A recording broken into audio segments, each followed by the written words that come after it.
জাতীয় নাগরিক পার্টি এনসিপিতে কোনো পদ না থাকলেও পদত্যাগের ঘোষণা দিয়েছেন নীলা ইসরাফিল।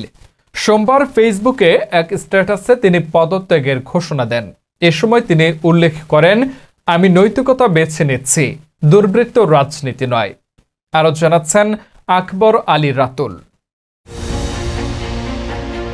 সোমবার ফেসবুকে এক স্ট্যাটাসে তিনি পদত্যাগের ঘোষণা দেন। এ সময় তিনি উল্লেখ করেন, আমি নৈতিকতা বেছে নিচ্ছি, দুর্বৃত্ত রাজনীতি নয়। স্ট্যাটাসে নীলা ইসরাফিল লেখেন, এনসিপি একটি রাজনৈতিক দল যেখানে অপরাধীর বিচার হয় না, যেখানে একজন নারীকে হেনস্থার পরও অপরাধীর পক্ষে নীরবতা পালন করা হয়, সেই জায়গায় আমি এক মুহূর্তও থাকতে পারি না। তিনি অভিযোগ করেন, একজন নারীকে অপমান, নিপীড়ন ও সামাজিকভাবে ধ্বংসের চেষ্টা যে ব্যক্তিটি করেছে তার বিরুদ্ধে যখন কোনো শাস্তিমূলক পদক্ষেপ নেওয়া হয় না, বরং সে দলীয় ছত্রছায়ায় বুক ফুলিয়ে ঘুরে বেড়ায়, সেই দল আর কোনো মতাদর্শ বা ন্যায় বিচারের প্রতিনিধিত্ব করে না।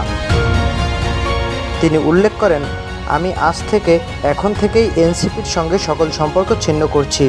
এই দলকে আমি দান করলাম। আমি ন্যায়ের পক্ষে, অন্যায়ের বিরুদ্ধে। আপোষহীন প্রতিবাদী আমার অস্ত্র। সত্য ও মর্যাদার পথে আমি একা চললেও পিছপা হব না। আকবর আলী রাতুল, আমার টিভি।